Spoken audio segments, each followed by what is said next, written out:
500.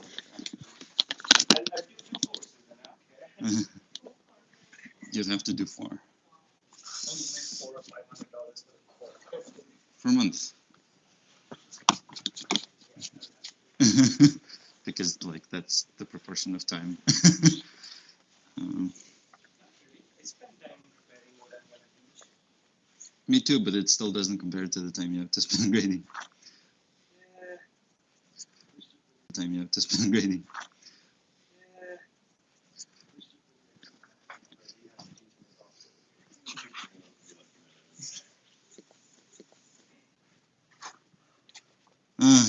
Okay. So last time, probably the most important thing we did was, I mean, we did a lot, smooth manifolds and smooth maps, but the important thing is rank of a map, right? So let me remind you, if I have a smooth map between two manifolds of dimensions m and n, a smooth map between two manifolds of dimensions m and n, then rank at point P of this function is equal to R, if and only if in some local coordinates. So you have to pick coordinates on M and coordinates on N around P and F of P correspondingly, such that F, well, representative of F in those coordinates has this form. Right, so there's N minus R zeros. So it might kill some of the directions if R is less than M, and then it also might add, embed this piece of manifold M into the manifold N as a lower dimensional submanifold, which we'll find out what that means later. Okay. Now, of course, this definition is very non-constructive, very impractical, because it's an existence statement, right? To show that the rank of something equals R, you need to you need to prove that there exist coordinates in which it looks like that, which is not really something anyone would want to do. So we need to learn to compute the rank easier. And for that, we need to learn to differentiate these functions. And before that, we need to understand what tangent vectors and spaces are. So just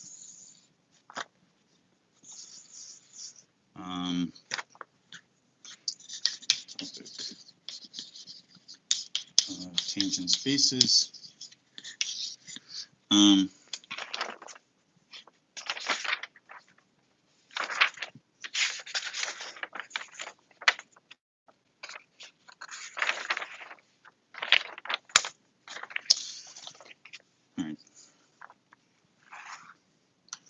So first of all, why is the notion of tangent spaces or tangent vectors new on manifolds as opposed to Rn? Well, on Rn, if we draw the plane, right, a vector from this point and a vector that's parallel to it drawn at this point, we usually identify them.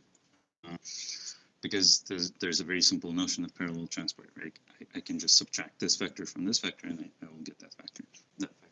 So in Rn, we basically always assume that vectors are sort of attached to the origin.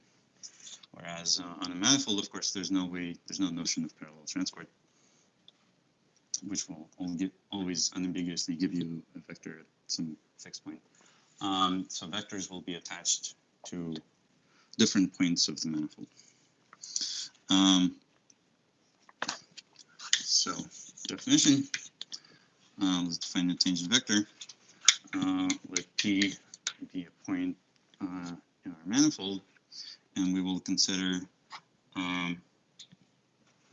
so there's cases. Number one, if P is in the interior of the manifold, not at the boundary, then consider all curves gamma, which are maps from -1 to 1 into manifold, such that gamma of 0 is P. Okay. And two curves are going to be called equivalent if and only if, roughly speaking, if and only if they are tangent to each other at P.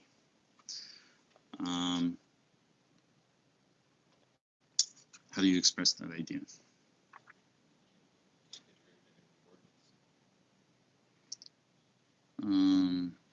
Sure.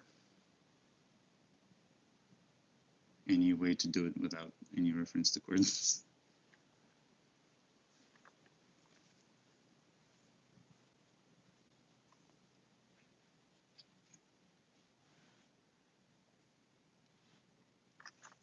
But it's fine, we can use coordinates.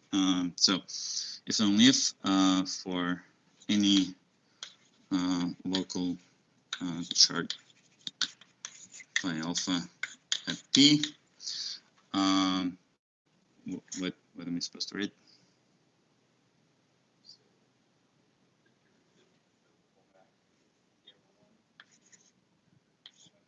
So what? We don't know what pullbacks are. So no, what is d by dxi? Why would you differentiate a curve with respect to a coordinate? That doesn't make sense.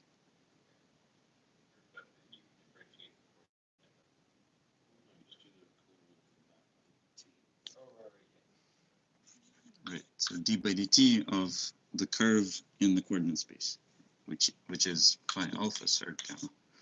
Right. This at t equals 0 has to be equal to d by dt phi alpha surd gamma 2. Right. And these are, both of these are, of course, just elements of Rn. Right. So everything is well defined. You can prove that if this is true for one local chart, it will be true for any other local chart, just because they are nice and smooth maps. And the transition functions are feomorphisms. And then a different way to express all of this is to replace phi alpha by an arbitrary function. If this is true for an arbitrary C infinity function on M, it will be true for any local chart also, because that's a special case of an arbitrary function. Okay.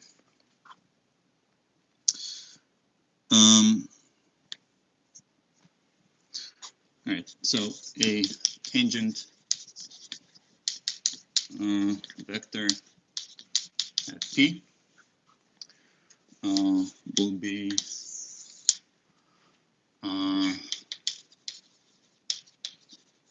an equivalence class of curves, which is called, we're going to denote it by equivalence class of gamma with a subscript B. So P. Okay. So if this is our manifold, then all of the curves that are tangent to each other, whatever, it's not very tangent, but yeah, all of these curves give the same, I mean, assuming that they're parameterized with the same velocity at P, also the magnitude of the vector has to be the same, and then they all define the same tangent vector. So essentially, physically, you can think of tangent vectors as velocities of points moving along trajectories that go through P. All right. Case 2, if P is at the boundary of M, what am I supposed to change? If this is the boundary and my point is over there, do I run into any problems with that definition?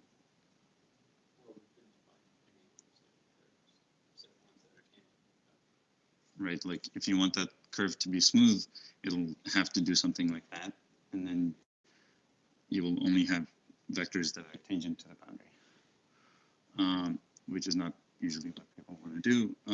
What we want to do is have any curve that can terminate at this point, and its derivative from like the negative side is going to be the tangent vector.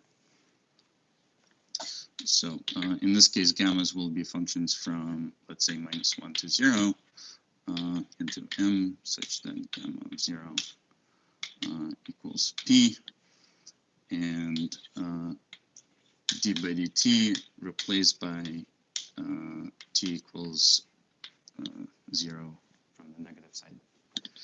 And everything else is the same. Okay. So this way, tangent vectors at the boundary, they can point, actually, yeah, there's also separately curves from 0, 1 into m, p, and then d by dt 0 plus. Okay. So we have to allow both curves of this kind and of this kind. Then you can have vectors that point outwards, like parallel to the manifold, or inwards like that.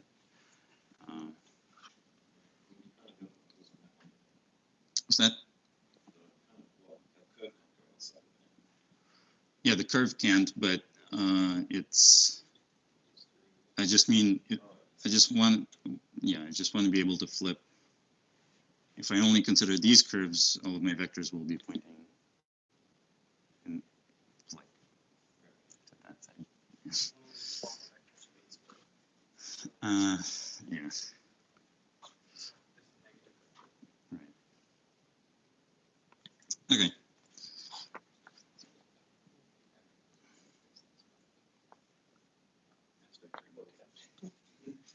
It says it. Exercise. Okay.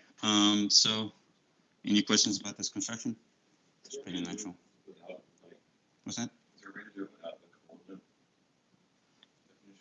Right. So, you can replace this condition for any local chart by alpha. Just replace it by any function, c infinity of m, and then replace this with the function f. Right. And then phi alpha takes values in Rn, so you can just take its components, phi alpha 1, phi alpha 2, phi alpha 3, phi alpha n. They are just functions, c infinity on them. Right? So this would be just a special case. You can also prove that this implies that for any f, the derivatives must match if they match for a local chart. That's a good exercise, I guess.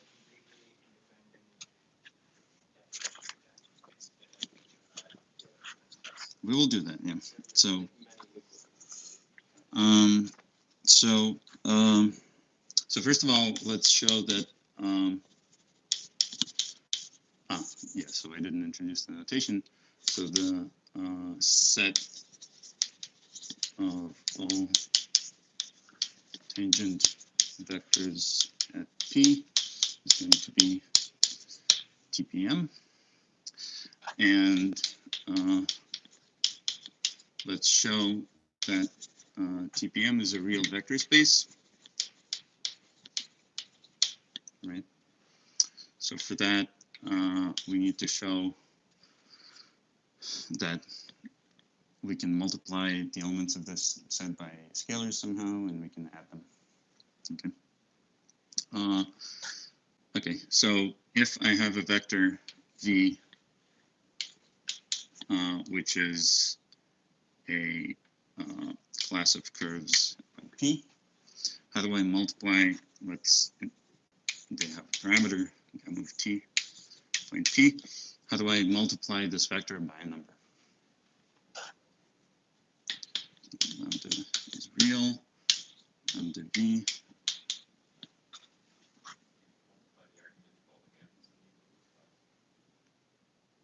And why does that work?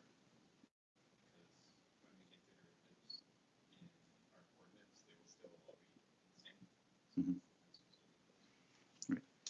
So you just scale time, meaning you speed up the motion, and that increases the velocity. So it's just gamma of lambda t. And of course, it's easy to check that this doesn't depend on the choice of representative. Doesn't it make it automatically 1 to 1? So you have to cut the domain down. Mm, Depends on whether lambda is less than or equal. it's okay. This doesn't have to be -1 to 1, right? This can be any epsilon.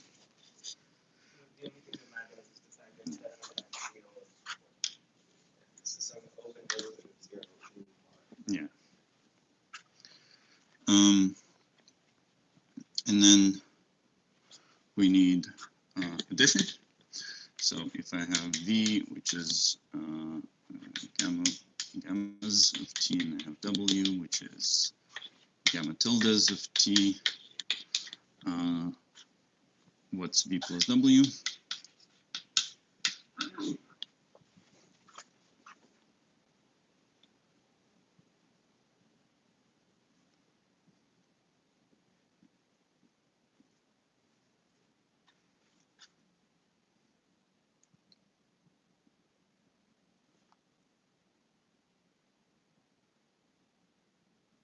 How do I add curves? Okay, so we can always go to Rn, and we know how to add things in Rn. Right? So we can do this.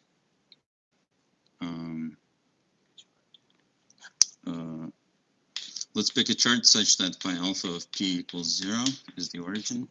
Okay. And then we can take phi alpha of gamma. We can add phi alpha of gamma tilde, and then phi alpha inverse. And I claim that this is a well-defined equivalence class of curves. Just for one chosen chart or for any chart? I mean, they're all equivalent. You have to show that, but it can be done, especially after we define differentiation. It'll be obvious. This is consistent. Okay. So this is a real vector space, and we will later show that the dimension of this vector space is equal to the dimension manifold itself. So far, it's not very easy to show.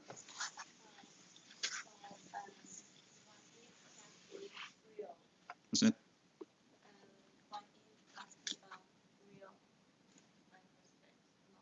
What else?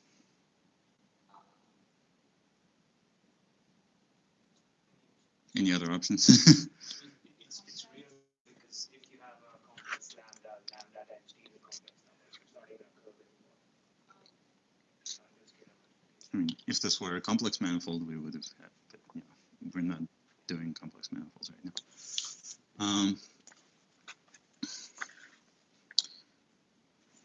Exercise, define complex manifolds on your own. All right. How many lectures does it take to get to how far away are we from complex manifolds? I mean, I wasn't really planning on doing a lot. We'll do complex differential forms at some point. All right. So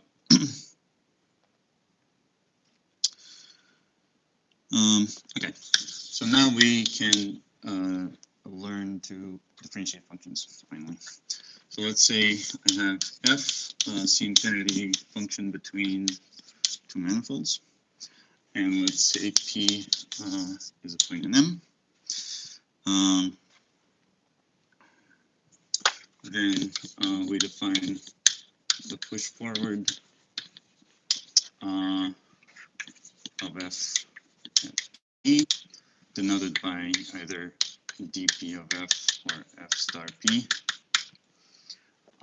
It's going to be a linear map from one tangent space, TPM, into the tangent space at the target point, so Tf of p n.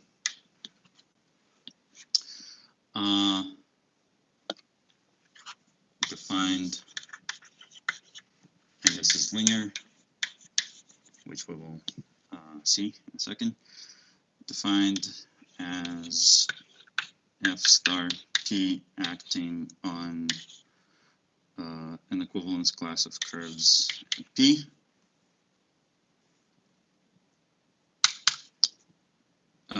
Should be a tangent vector at f of P given by which equivalence class of curves.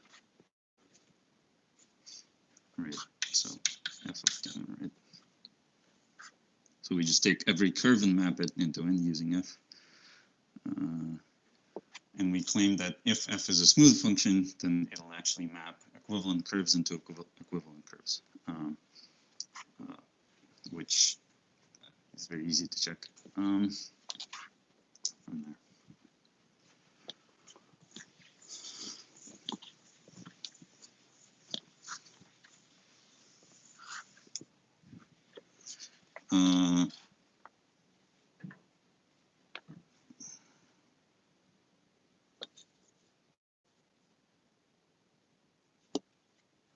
Okay, actually skipped one thing, which is the alternative definition of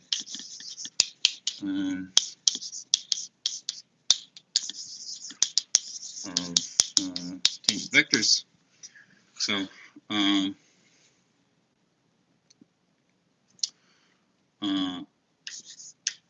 let's say P is an M, and a tangent vector at P is a derivation on C infinity of M at P. What does that mean? Yeah, so that means that V is a linear map C infinity of M to C infinity of M into, actually, in this case, just R. Linear such that V of a product of two functions is V of F times G of P plus V of G F of P.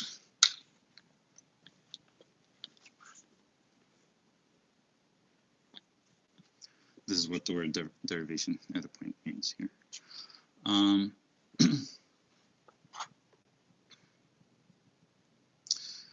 So if you think about it, for example, any partial derivative at a point, if we live in Rn, always satisfies this property. That would be an example of a tangent vector. Right. So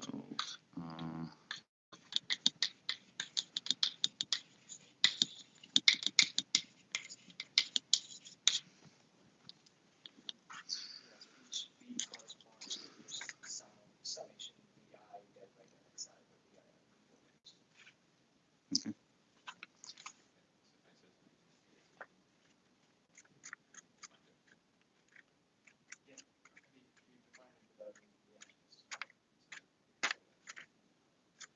So now, this time, first of all, we don't have to refer to coordinates at all. And secondly, it's obvious that it's a vector space because it's a space of linear operations on an algebra. It's manifestly a vector space. So it's a simpler definition, but we now have to show that these two definitions are actually equivalent. So we have to construct so the two definitions are isomorphic as real vector spaces.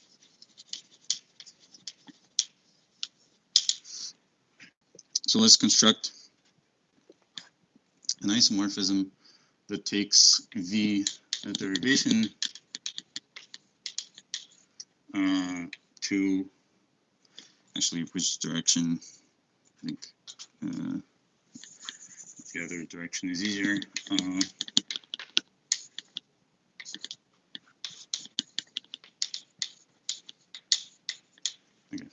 So let's take a equivalence class of curves and map it into a derivation somehow, right? How would you define this derivation corresponding to a curve?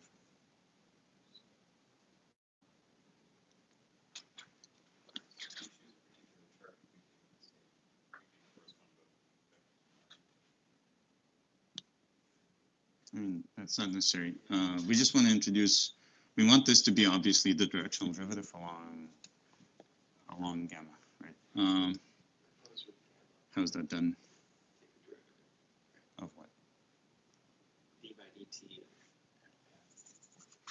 So d of f is defined d by dt of There's only one direction to compose f sort of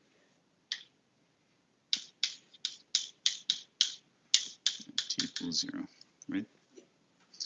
Again, if this happens at the boundary, these are always one-sided. We'll not worry about that. Yeah. An arbitrary function, right? It's a derivation, so it's supposed to act on functions. So we define it this way.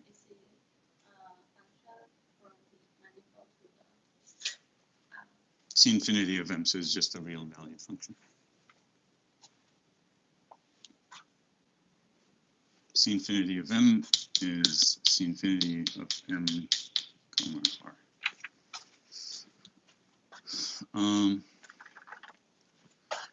Obviously, this satisfies the Leibniz rule because it's a derivative. Then we can check that it's a linear map. If I take a sum of two gammas on that side, then over here it's easier to use like a local representative map that's using a chart back and forth, and then we should also get a sum in the end by using differentiation rules. I don't want to deal with that arithmetic.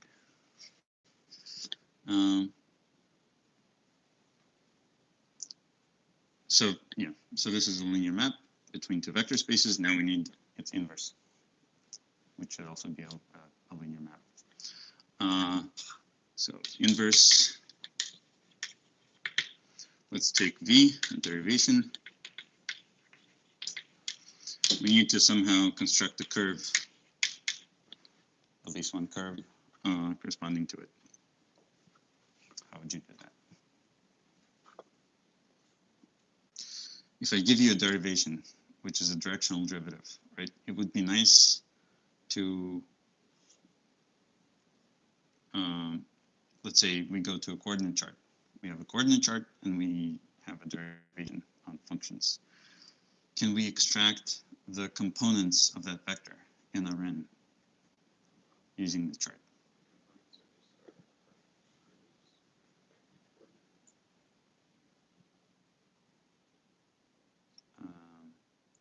Derivation cannot appear as So take a chart phi alpha at P, okay? What can we do? So phi alpha is phi alpha 1, phi alpha, I guess, let's say M, okay?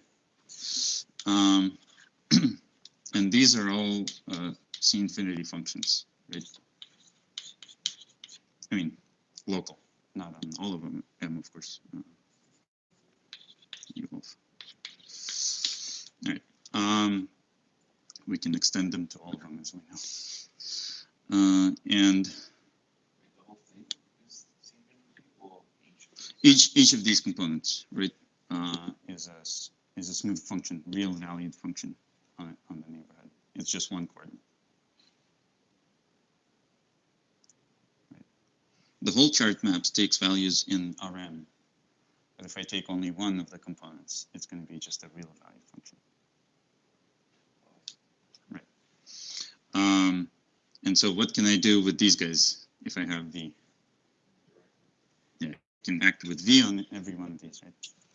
So define v hat I as v of phi alpha I. Okay.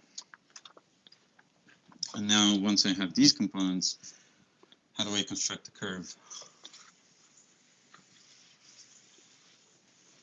First, how do I construct the curve in Rn, in the coordinate space? No, just in the coordinate space, right? This already lives in Rn.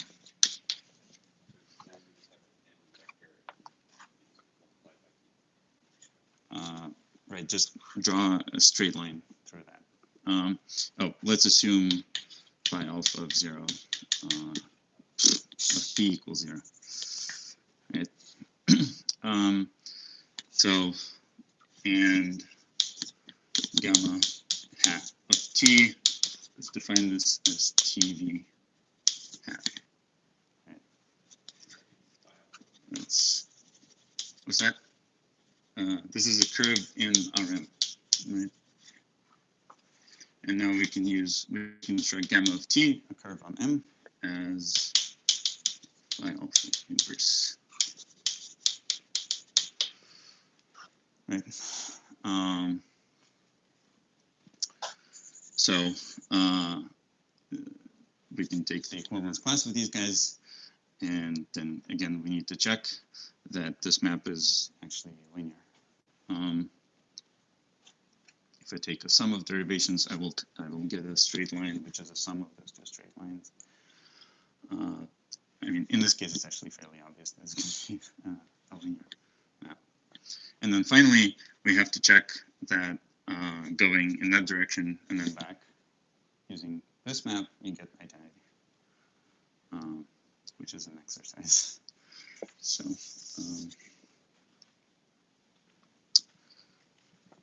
it's an isomorphism.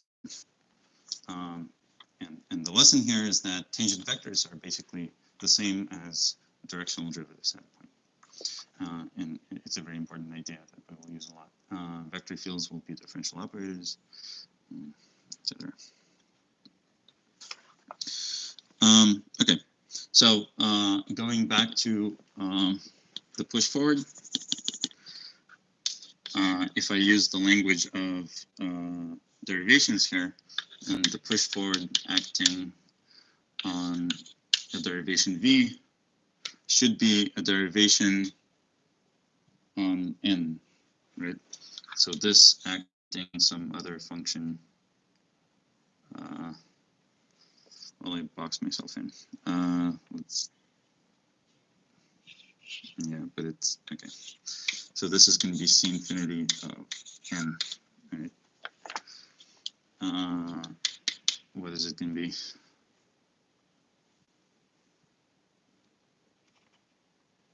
So this is supposed to be a derivation on n, right, at point f of p.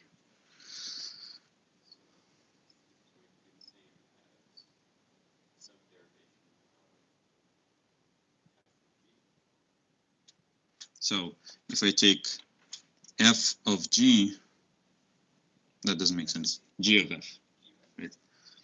G of f is a function on m, and we can differentiate that with v, right? So it's v of g of f.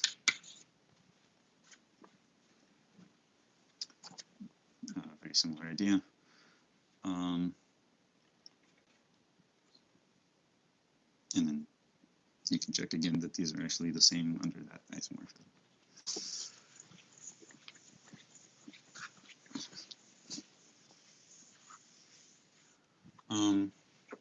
Okay. And again, in the language of derivations, it's obvious that this guy is linear in V. I take a sum of these two v's, I get a sum of these guys, which is a linear. This is a linear operation. So f star is going to be linear.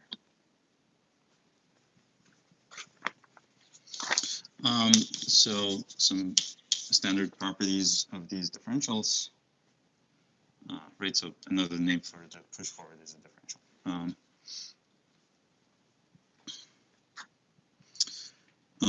Let's say we have 3 manifolds, 2 maps, F and G between them. Then number 1, F star P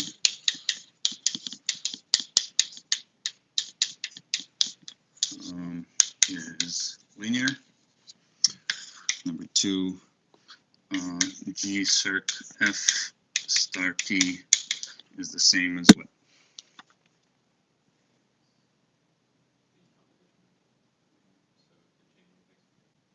Right, but how's it written?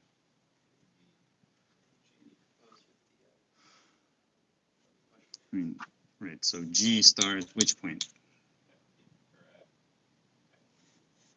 P. Circ F star P. Right. Chain rule. 3. Identity on M. If I differentiate this, what do I get?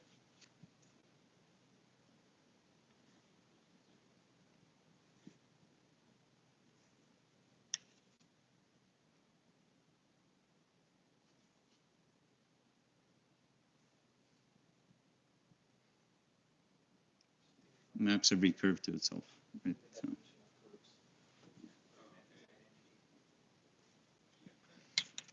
So identity on TPM. Number 4, if F is a local diffeomorphism at P,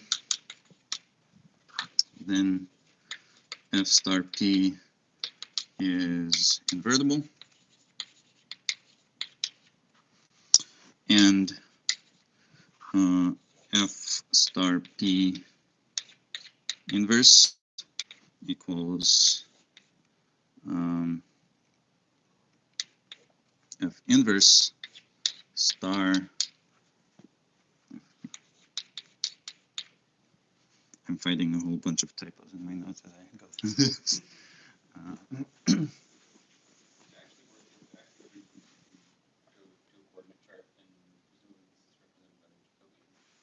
Right.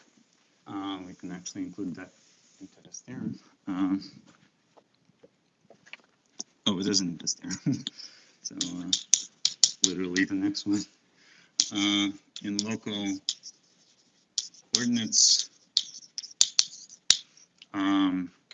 F star P is represented by the Jacobi matrix.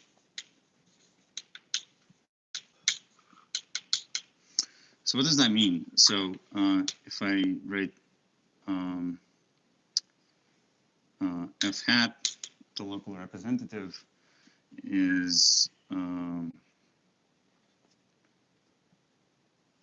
it's like psi beta circ F circ phi alpha inverse, right? So F star P, if I want to take the hat of all of this,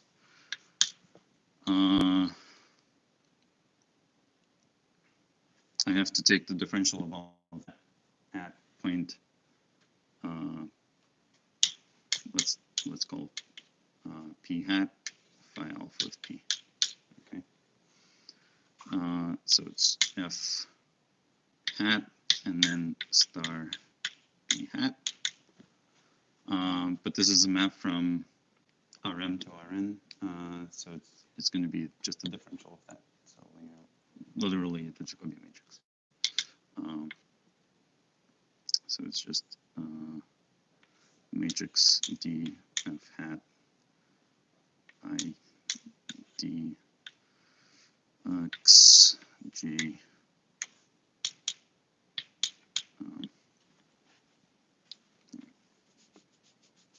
Okay.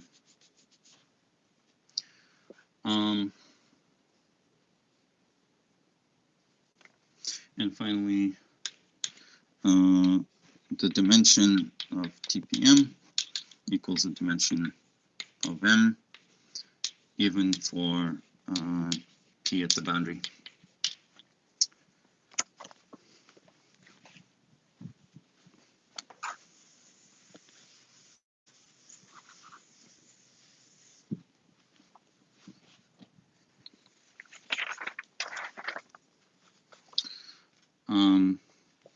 And there's also kind of a note that the inverse mapping theorem doesn't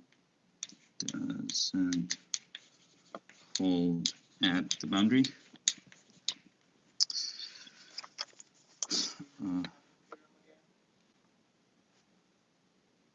If the derivative is not zero, you have a local diffeomorphism, non-singular derivative. For those we were going using the Jacobian chart definition. What's that? When we actually stated those theorems, we were using choosing a chart Jacobian. Those theorems were stated in Rn, but obviously they're local theorems, so they're the same on manifolds. If you replace all derivatives with push forwards, those theorems are true on manifolds. Okay, so these are all trivial exercise. This just follows from this one because F composed with F inverse is identity, and then we use chain rule. F composed with F inverse star is F star F inverse star, and from there F inverse star is the inverse of F star.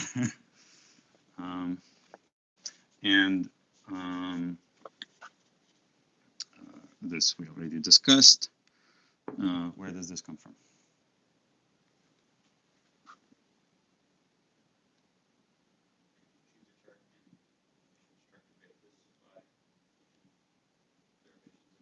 Just give me an example of an, so I have my so proof part 6, let's say TPM, and I'm going to construct an isomorphism with RM.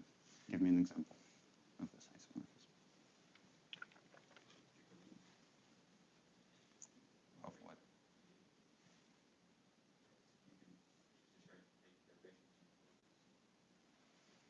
Right, so you mean to say this. Why is that true? So let's see. Phi alpha is a map from U alpha, which is a subset of M, into Rm, right?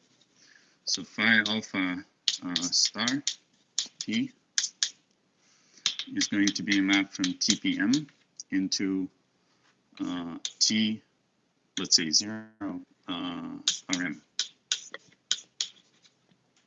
But this is the same as Rm,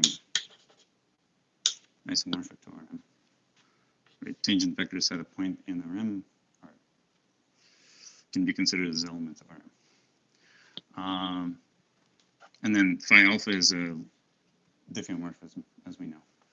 So by previous results, it's this thing is invertible, which means it's an isomorphism between this space and this space. Right. So local coordinates prove that the dimension matches.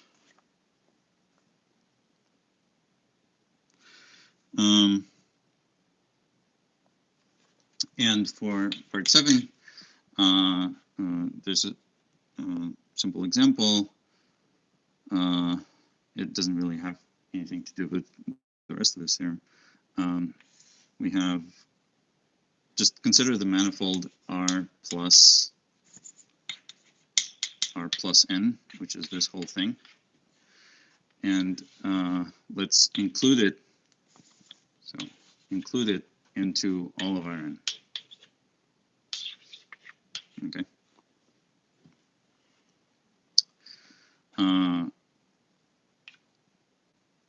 The inclusion map is obviously, it's differential everywhere. It's just identity. So it's nowhere singular. But at the boundary, it's not a local diffeomorphism. Right? If I include this into here, then any open neighborhood of this point is a ball that intersects with that.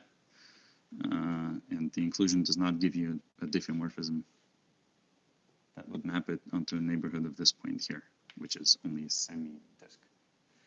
Right. So inverse mapping theorem breaks down at boundaries. So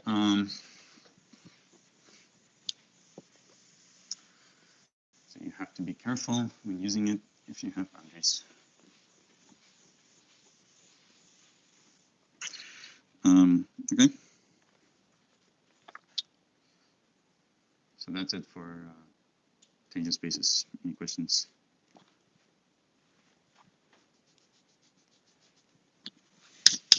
Okay. So let's go back to rank of maps. We now have all the tools to actually compute it decently.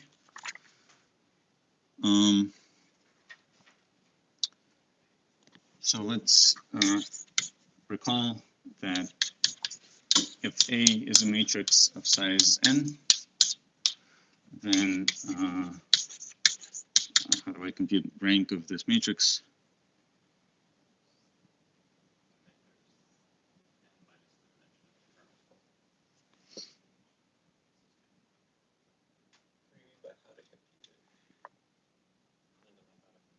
What do you mean by how to compute it?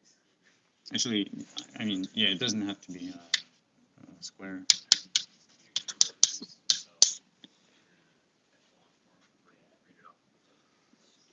Right, it's the number of linearly independent columns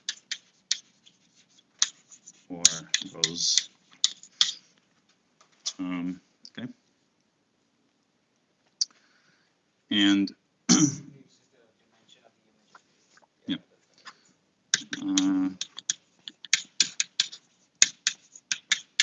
Dimension of the image of A, because all the other directions are collapsed. So this theorem is called rank theorem for any smooth maps between two manifolds. The rank at point P of F is equal to the rank of its differential as a matrix. Of course, as you can compute this rank in any local coordinates, it will be independent because the transition functions are all diffeomorphisms.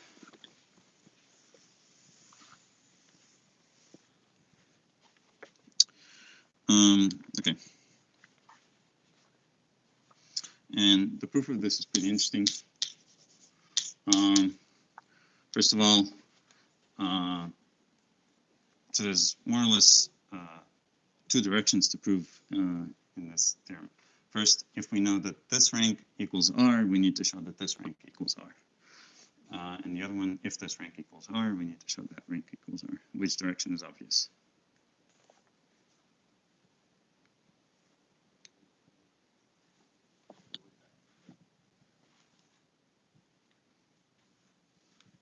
I wouldn't say so. So let's see. So if rank at P of F equals R, then F in some local coordinates is right. So the Jacobian in this matrix of this map will literally be no, I mean yeah,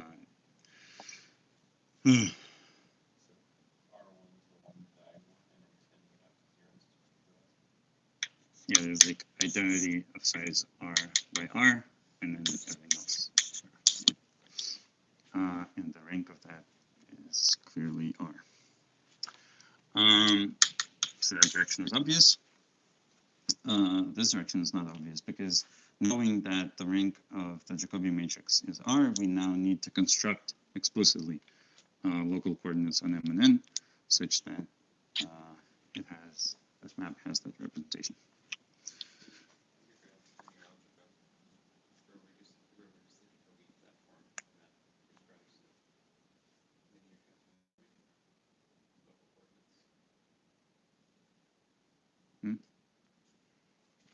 This is not linear algebra, right? It's analysis. Yeah, but if we found the linear map on our coordinates that or if we find the linear map on our coordinate map that reproduces the Jacobian, then couldn't we just propose that with What do you mean by a linear map? What's a linear map on a manifold? Well, a linear map in Rn, which we can attach to whatever coordinate chart it is. The coordinate chart is not some horrible function. Yeah, and then but then we get coordinates out, and then we open with that linear map, start to do the chart from that. What he's saying that if we can row reduce the Jacobian into this form, the identity No, form. but these needs to have this exact form on the whole neighborhood of the point. A linear map will not Oh, right. do that, right?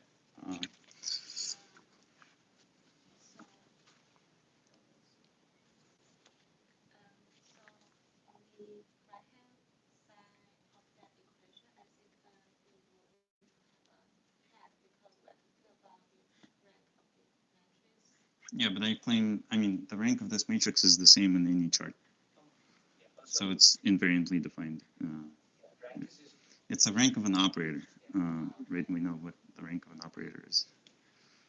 rank is also defined just in general for linear transformation. It doesn't have to be a matrix. Yep. Once you pick a basis. I mean, this is an invariant definition of rank, right? That works for a linear operator, not necessarily a matrix. Okay. Okay, so I claim that this theorem is basically just inverse mapping theorem in disguise. And that's what we have to reduce this problem to. So let's say, so this, first of all, this theorem is completely local, so we can just, without loss of generality, replace M by some subset of Rm, open subset, and N by some open subset of Rn. And assume rank of F star P equals R. Introduce coordinates x1, xr, y1, ym minus r on U. And v1, vr, w1 minus r on v. This is just me reading standard coordinates on Rm and Rn. Right?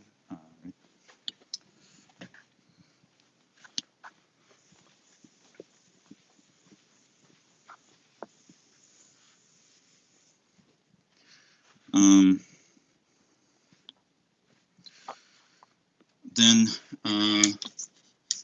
in these coordinates, in these coordinates, the function f takes in two arguments x comma y for these guys, and it outputs two components.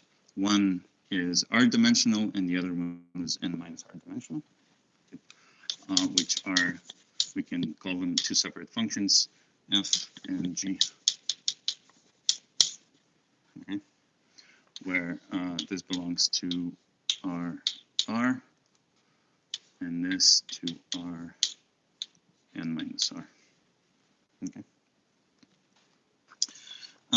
Also assume, so without loss of generality, p will be 0, f of p will also be 0.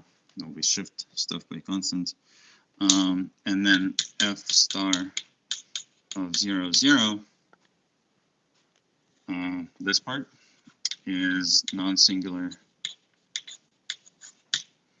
by definition of rank. I mean, we assume this is non-singular by just reordering the names of the coordinates if needed. Right. We know that there's going to be r columns in this map that will give us a non-singular differential. And I assume that it's the first r columns. Okay. So this part, F, is a map from R cross R m minus R to just RR. And its first R columns are non-singular.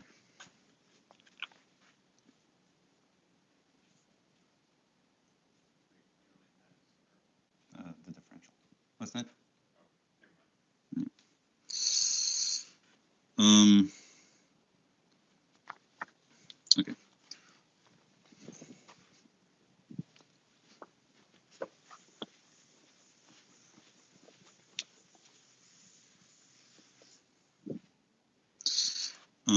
Let's define phi, which is going to be from U into Rm by phi of xy equals f of xy comma y. Right. So once again, phi star at 0, 0 is non-singular because f star we know is non-singular.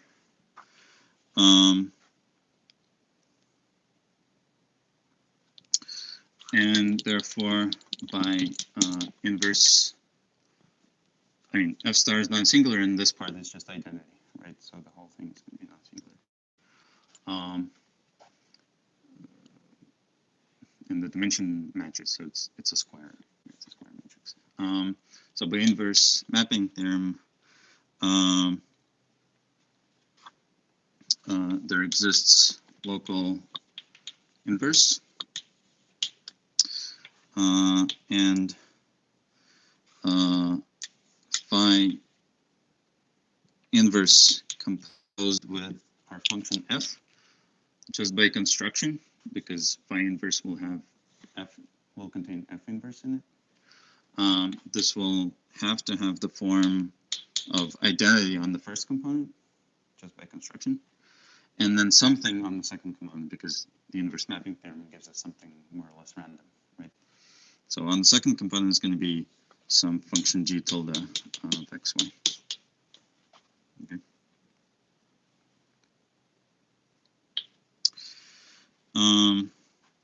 Now change coordinates by introducing psi of VW, which is just V, and then W minus G tilde of V comma 0. Okay. This is the argument of G tilde. So it's just a change of coordinates that shifts y by some value. This is, a change of coordinates that shifts one of the coordinates by a function of the other coordinate is always non-singular. So it's a valid change of coordinates.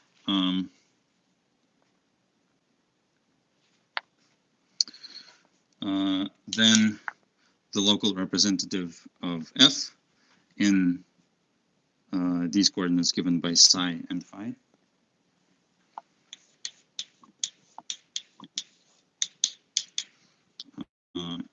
of xy is going to be x comma 0. That's the end of the proof, right? So phi and psi are the local coordinates that we needed to turn f into this form. Okay, it's a pretty smart use of inverse mapping theorem. So now we know how to compute ranks very easily. You just take the Jacobian matrix and any local coordinates, compute its rank, that's the rank.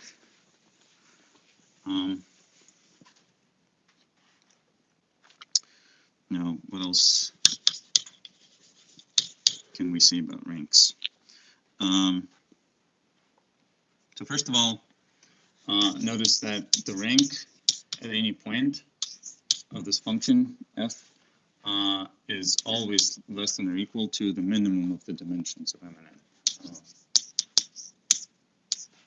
Minimum dimension of M, dimension of N. Obviously, because there cannot be more linearly independent vectors, columns, than the dimension of the space in which they live, and vice versa, for rows.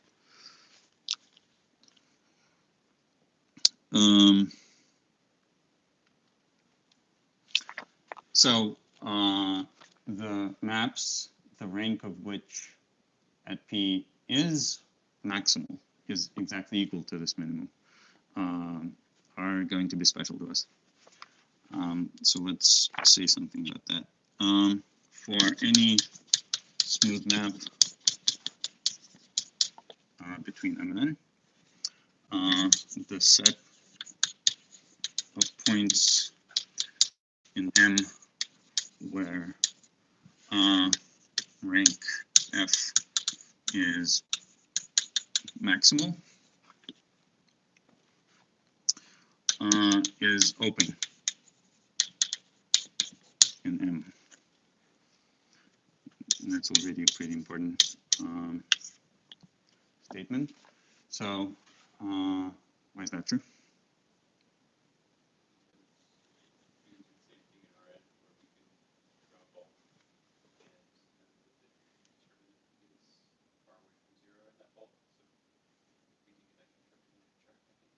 How do you define the determinant of M and These are not square. Yeah, you have to be careful.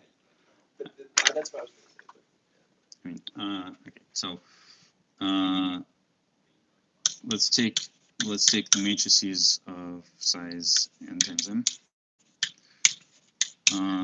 Right, and the set I don't know, A of matrices of max rank is open in let's call this, I don't know what. All right. So the set of these matrices I claim is open. Why is that?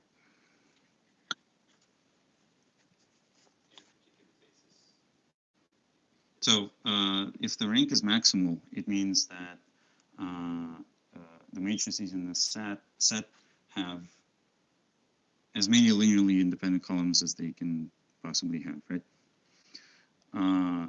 If I perturb that matrix a little bit, is it possible to make linearly independent vectors linearly dependent?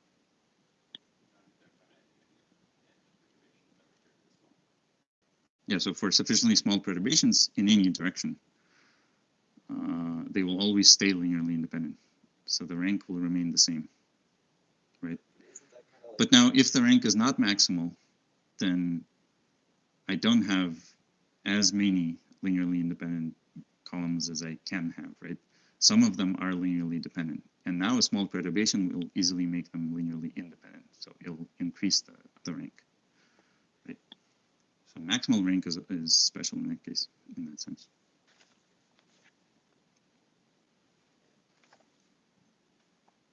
Just think about it for a sec. It'll be clear. Reduce it into a form where you have like first are columns independent and the rest are linearly dependent, and so off the other columns, then you get a square matrix. Compute the determinant. Yeah, and then you have to transfer your set back to that Right.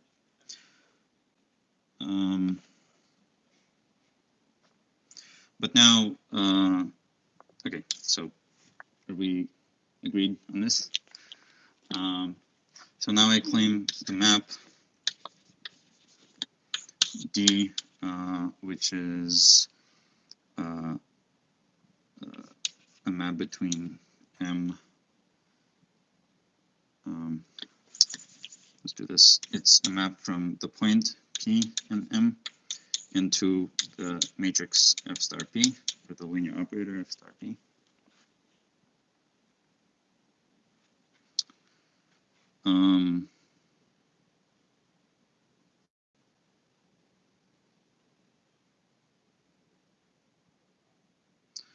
I claim that I can basically treat this as a continuous. I mean, all of this is local basically, right? So I can take the local representative if I wish. And then this will literally be a matrix on Rm. Continuous map from M into matrices of some size. Okay. But if it's a continuous map, then the pre-image of an open set is an open set. You were just doing redefining the only locally Redefining what? this where we have F hat there, that's with respect to some chart, right? Yeah, I mean, we can make this U alpha. It's continuous on every U alpha. So this whole set is going to be like a union of open sets, a union over all charts. So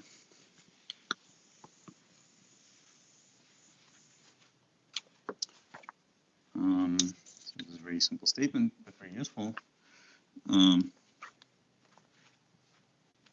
So these maps of maximal rank are very important to us, which is why they have special names. First of all, if the dimension of M is less than or equal to the dimension on N, so case 1, then having maximal rank implies what? Right, so maximal rank equals rank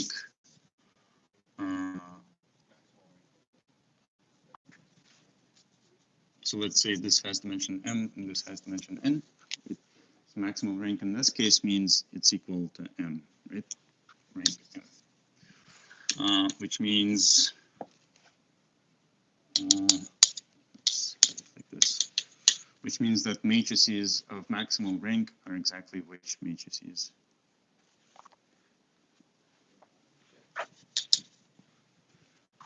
Injective, right?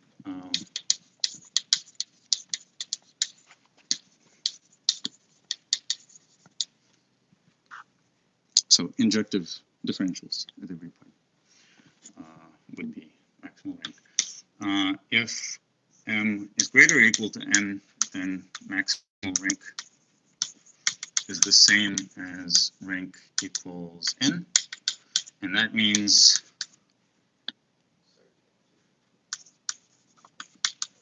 surjective matrices. Okay. So now let's give special names to it.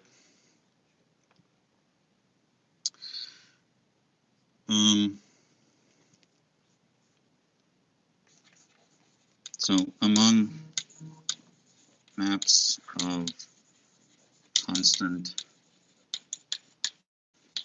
rank. So let's focus on maps of constant rank. So rank is the same across all of M. And we will single out 2 special cases here. Number 1, F is called an immersion if F star P is injective for all P.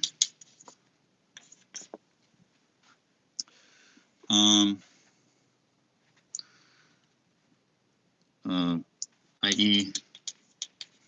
max rank and M is less than or equal to M, N, right?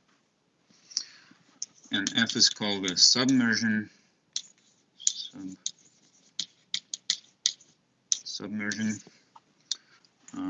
if F star P is surjective, which is the same as having maximal rank with N less than or equal to M, right?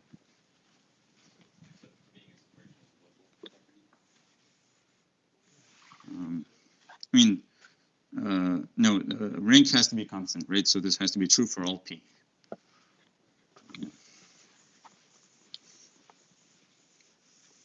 So there's no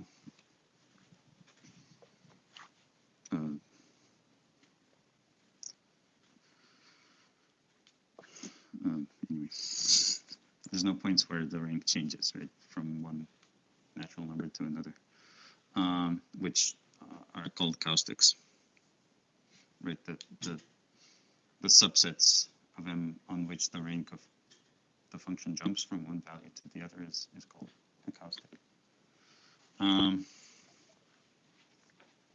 In optics, for example, when you have these weird reflections of the sun with these interesting caustics on the wall, those are literally projections of non-trivial wavefronts in 3D space, and these projections are tangent to the wavefront at some points, right? And that makes the rank lower than the maximal rank, and you see those as caustics on the wall. So I guess in that case, it's the image of that's called the caustic. Okay. So basically, by the old definition of rank, we know that immersions are things that locally look like inclusions into something of possibly higher dimension, right? So they're inclusions. Whereas submersions, they're like projections, like orthogonal projections in some specific coordinates, right? Right. And now here's another very important theorem called global rank theorem. So let F, smooth map between M and N, have constant rank R. Then, number one, if F is injective, if F is itself is injective, map between manifolds, then F is an immersion. If F is surjective, then F is a submersion. And finally, if F is bijective, then F is yeah. Well, actually, it's a diffeomorphism because it's bijective, right? So diffeomorphism. Okay. It's a general property. If a map is an immersion and submersion at the same time, it's a diffeomorphism. It's a local diffeomorphism, Yeah. but then it's also bijective. So, all right. This is not a very difficult theorem, but still takes some work. So, suppose in the first case, we need to prove that it's an immersion. So suppose it's not an immersion. Suppose not an immersion.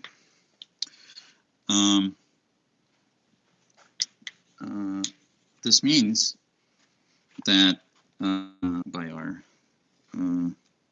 notes before, this means that the rank is less than the dimension of M. Okay, otherwise it would have to be an immersion. And that means that by the old definition of rank, that means that there exist local coordinates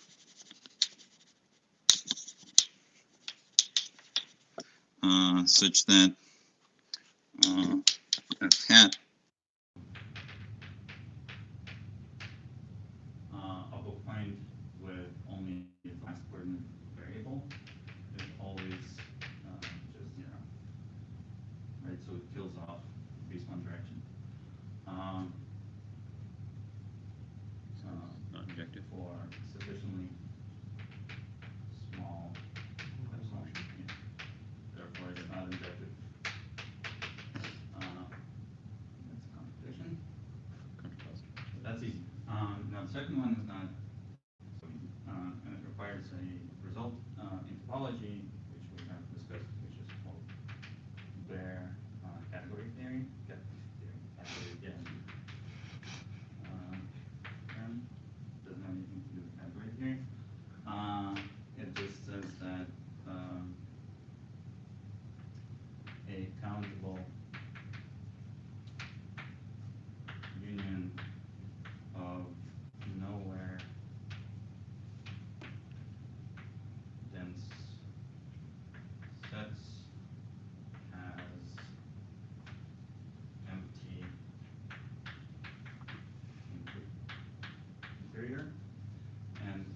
where dense means closure has empty interior.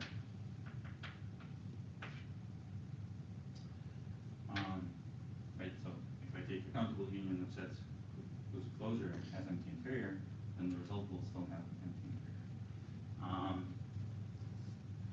It's a pretty difficult theorem in topology, which is why I didn't discuss it before, but I'm just going to use it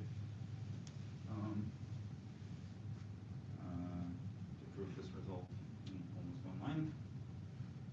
So suppose it's not a submersion, right? We need to come to a contradiction.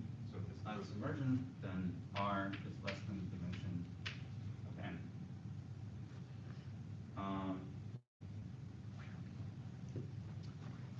Now there exists a countable open cover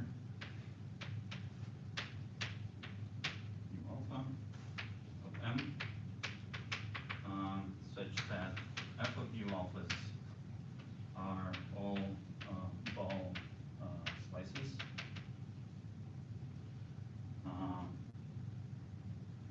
Right, that's just by definition of frame. Ball slices means they are disks of lower dimension inside of M in local coordinates. So if this is a sphere, then this equator disk would be a ball slice, generalized for arbitrary dimensions. Alphas in local coordinates. Then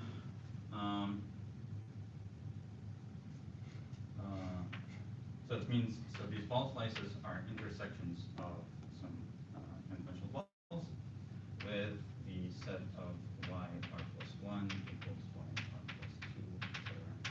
equals y n equals 0. And we have that the image of all of them is, of course, the union of the images of these neighborhoods. But each of these is nowhere dense in N, right? Because it's literally a thing of lower dimension. So its interior is empty.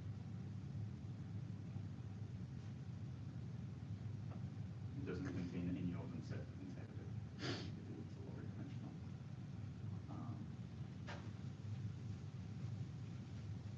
This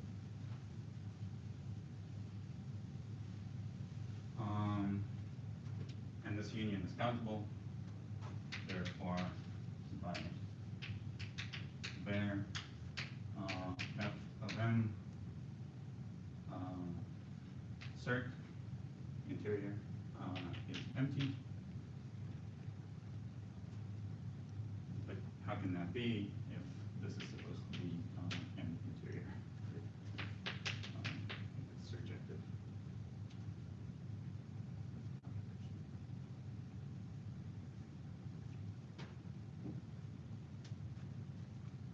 Yes?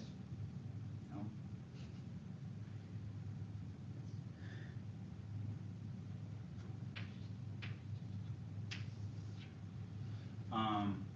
So I think this result especially explains why we needed that old definition of rank and why we needed to prove the equivalence of that definition to the definition for differentials, etc. These are really powerful notions that allow you to prove these powerful results. If a map is surjective and it has constant rank, it's automatically a submersion. So its derivative at every point is surjective. That's not at all obvious.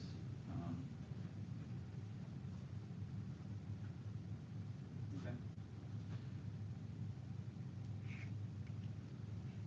Okay. So we have these two very special, I mean, the last one is obvious, should be obvious, right? Immersion and submersion means local diffio, plus bijection, that's called a diffio.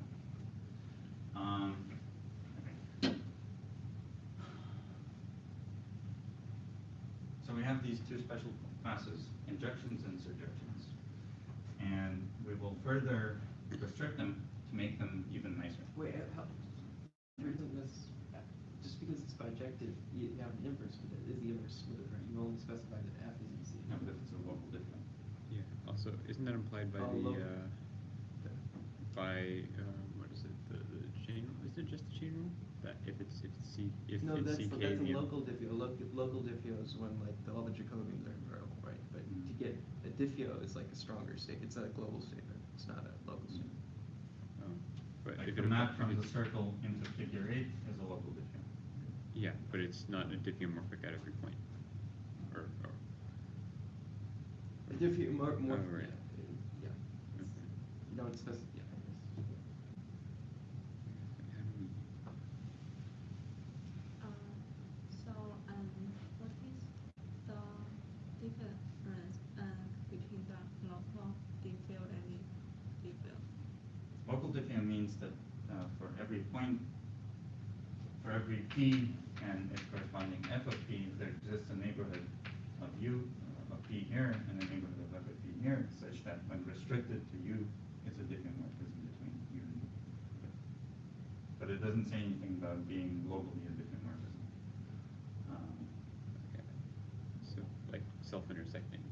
Yeah, a global diffeo is like if the inverse is smooth. It's like it's a very simple statement. If f inverse exists and it's smooth, but here you have that the Jacobian is invariable everywhere in the local diffeo, and you have an inverse. But why is the inverse smooth? So we can define the inverse locally. The only issue would be that if Because of bijective local diffeomorphism is always we so the only thing that stops us from constructing the inverse of a local diffeomorphism is that we can't ensure that it be single valued, right? Yeah, I guess. So here we automatically have that. I'm not sure how that. No, that's it. Yeah.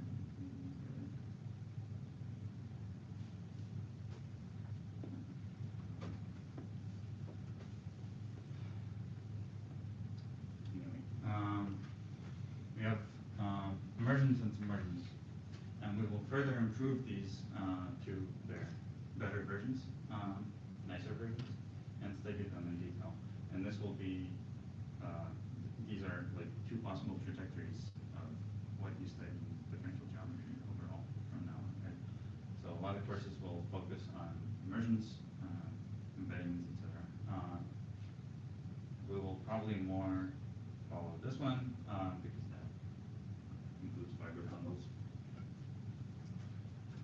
But let's just say a little bit about immersions because that's important for submanifolds. So one, let's define a topological embedding. Topological embedding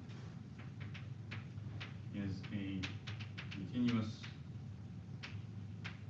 map that is a homeomorphism onto its image in subspace topology.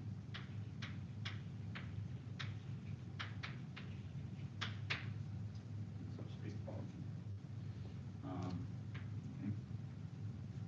So for instance, I just gave you this example. So if I take x1 and I map it into R2, such that the image is a figure 8,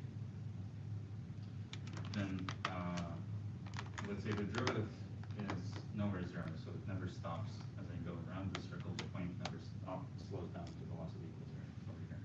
Then that's an immersion, right? Because the derivative is everywhere, rank 1, which is the maximal possible here. So this would be an immersion.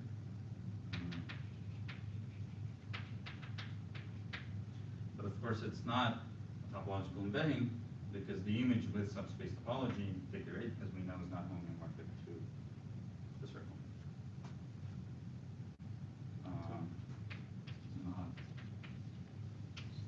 Not an embedding. Is it equivalent to say here that the induced topology is the same as the subspace topology? mean, Or the topology induced by the map? yeah. Yeah. Okay. And a smooth analog of this, a smooth embedding is an immersion that is a topological embedding. So on top of being a topological embedding, we require that all differentials are injected. Okay. So for instance, even if as the argument here moves along the circle, if this stops somewhere, derivative turns to 0, and then goes on, that would still be a topological embedding. But it would stop being an immersion because my derivative turns to 0.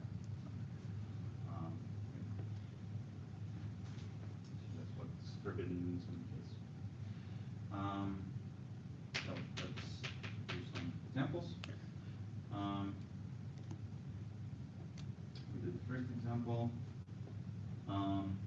We can do S1 minus 1 point. So if we just exclude 1 point in the circle, it's the same as the interval, of course. And we can map that into figure 8. Like that, right? Start from here, then go between these 2 points, and then go like that. So it doesn't actually intersect itself.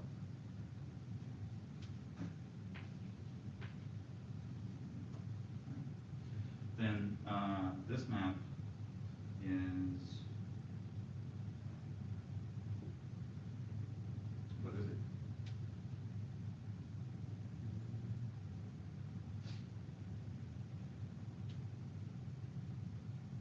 Is it topological embedding?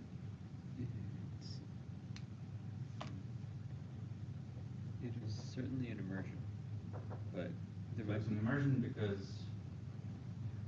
because you I never. mean, we just assumed that the derivative is nowhere zero. But it seems like the neighborhoods around the crossing point could still give us some topological issues. Right, so the image of this map is still the figure 8, the usual figure 8. Right? The fact that it doesn't overlap, the image is still the figure 8. And the topology of that, of course, the subspace topology is not the same as the topology of an interval. So it's not a topological embedding. It's not a homomorphism. What would the open set we find be? What's that? Because to show that, we'd want to find an open set that whose preimage is not open, right? Yeah, I mean, you take intersection point that doesn't have any analog on the interval. Okay. Wait. So this map is an injective immersion. Okay. Wait, can you spell out that argument Yeah. a little bit better? So that. Let's discuss this, right? We have the intersection point, any neighborhood of this point has the shape of a cross, which minus the point itself is 4 open intervals. Yeah, and then 2 of them. Okay. So. Which is not homomorphic to any neighborhood of the point. Oh, okay. It's yeah. Wait. You take any simply connected neighborhood of a point on the interval, there's just an interval minus the point itself. It's 2 intervals. Okay. Not So four intervals. it's open, but it's not connected. Okay. So this map is going to be an injective immersion, which is much better than immersion, right? Okay. But still not an immersion.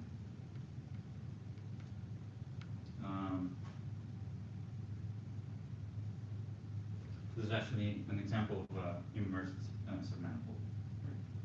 You can think of this interval as an immersed submanifold as a figure 8 in part two, because it's an injective immersion.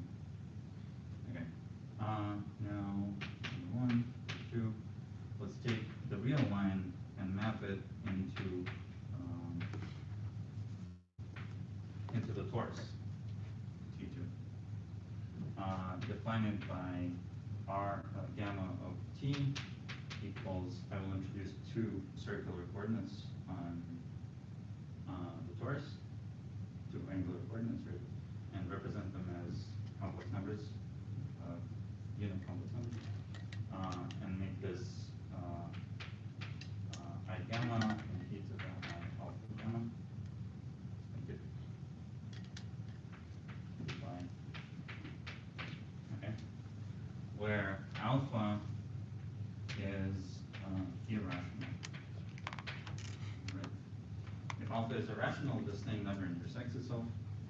It just densely winds on the torus.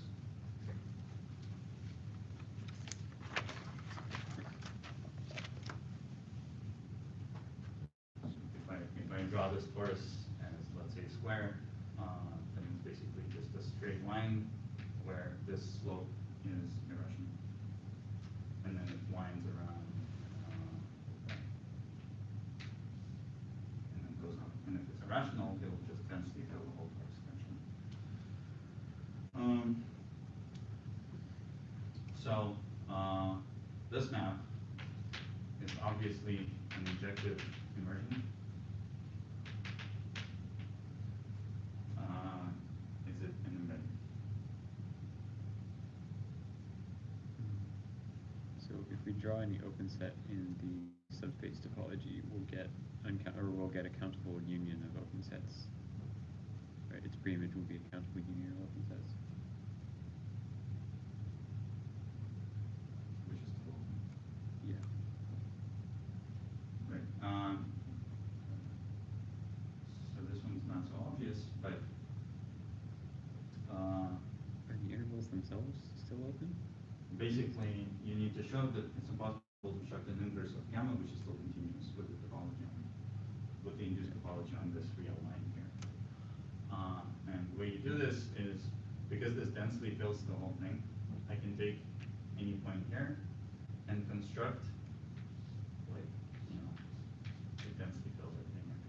So I can construct a sequence of points that converge to this one and live on this straight line.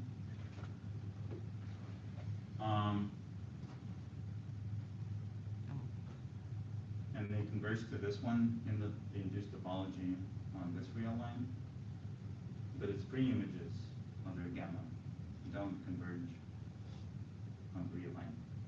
They just jump around everywhere, including infinitely far, right? Because it takes infinitely long to get from this point to the next line over here. So we can say it's not a homeomorphism if it introduces new limit points. Yeah. Okay. So like gamma is not a homeomorphism of the topology. So it's inverse. The inverse exists, right? But it's not continuous with the induced topology on there. Because it's possible to construct these sequences whose pre-images don't converge to anything. Alternately, you could just look at a sufficiently small interval on R. Like under the inverse mapping from gamma, it would map to like a open line segment on the torus, which is clearly not an intersection of any open set on the torus with this dense subset. It's not part of those. Yeah, those intervals aren't in the subspace topology. Yeah. Yeah, that makes. But that just means it's not an open. No, so like if Yeah. just take the inverse of gamma. But if it's not an open map, it's automatically not a open. it's automatically not a homeomorphism. Right? Exactly. Sure. Yeah. Okay. So that's an example of also not embedding. Actually, the topology on this line induced from this immersion is not even Hausdorff. It's a pretty constant. So you can see how easy it is to construct on Hausdorff spaces. How useless. Huh? And how useless. Not useless at all. It's classical mechanics, basically. I'm serious. Yeah. That is true. Yeah, numbers not You Hausdorff, classify right? orbit spaces under I distribution know like one this. person who's doing quantum mechanics on them. They constitute a non-homogeneous. Okay, and then finally, Another an example application to of Hausdorff spaces. a function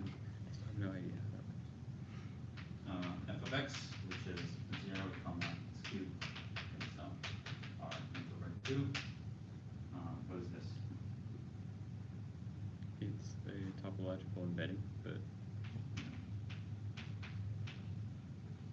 it has a bit. Topological embedding, not smooth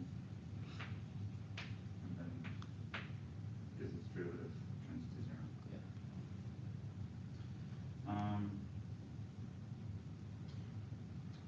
So there are some special cases when we can just look at an injective immersion and immediately conclude that it's actually an embedding. Opposition. If F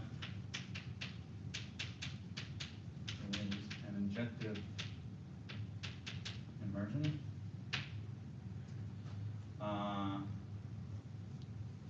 then it's also a smooth embedding if any of the following hold. So number one, F is open or closed. Number two, F is proper. Number three, M is compact, which implies that F is proper. Number four, the boundary of M is empty, and the dimension of M equals dimension N. Then it's also a dimension system. I'm not going to prove this, it's in Lee. Reference. The proof is purely topological, so it's not geometrical. And then finally another theorem. It's kind of important. It's called local embedding theorem.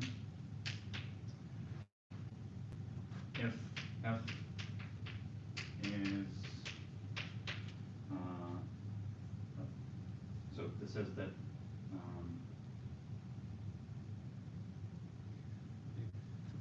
F is an immersion if and only if it is a local embedding. So what local embedding means that every point in M has neighborhood such that F restricted to this neighborhood is an embedding.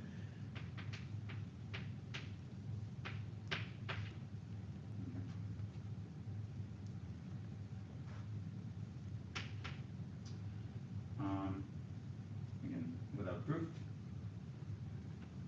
but I think it's sort of intuitive, right? So look at this map. We know it's not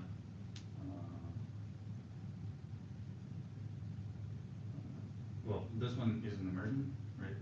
It's not locally an embedding, but it's locally an embedding because if I take any small open interval into here, it maps into a small open interval there, which is a fine embedding. There's no problems with topology there.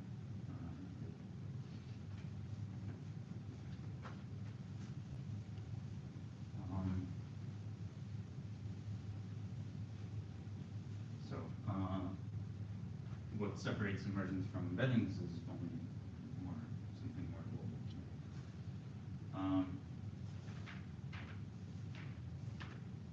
That's actually the end of these notes. We can pretty much stop there. So the next after this, I think, is we go on to discuss immersions more. And submersions will be much more important to us because they are the nicer versions of submersions are going to be higher up on this. So actually, there's this table that I had that I came up with for the notes. That we have immersions,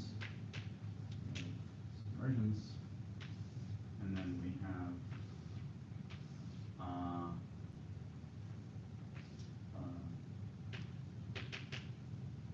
nicer versions, which are injective immersions and surjective submersions. Surjective submersions are probably the most relaxed definition you can possibly come up with for a fiber bundle, but it's usually not what we use to define bundles. And then get nicer is going to be here we now know, but that is what's even nicer than injective immersion. Smooth embedding. Embedding, and what's even nicer than surjective submersions? Well, it's bundles, right?